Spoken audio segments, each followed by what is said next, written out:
بسم الله الرحمن الرحیم. السلام علیکم قدرمندو امین الله یم دغه ټیم خپل اداره کې موجود یم. یو بابا یو مشر یو حاجي صاحب راغلی او د هغه زوی بچنګي هغه چې دی بیمار دی، بلډ کینسر دی، ورته 18-19 سالو عمر دی او ډېر کافي روپۍ په هغې لګولي دي او شکر دی اوس 3 سټیج ته راغلی دی، خو نور ورته مالی ضرورت دی ډېر زیات.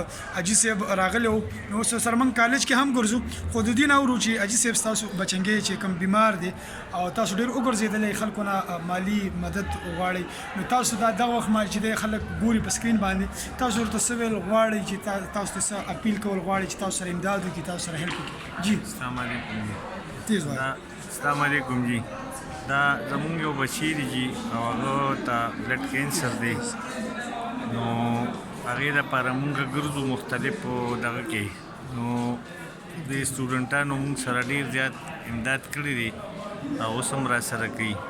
نو ستاسو چا څه وس دس کېږي نو مونږ به تاسو ته نمبر درکړو، بیا په هغې باندې مونږ سره تاسو رابطه کولی شئ.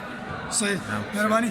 بس حاجي صاحب محترم وایي چې زوی مې دی هغه بلډ کینسر دی او ما په ډېر زیاتې روپۍ ولګولې، ما سره همدغه سټوډنټان چې دی یو ځای کې بل ځای کې وګرځم را سره هیلپ وکړي. نو دغه شان دی که دا ویډیو تاسو ګورئ، تاسو په هر ځای کې د دې حاجي صاحب سره تاسو هیلپ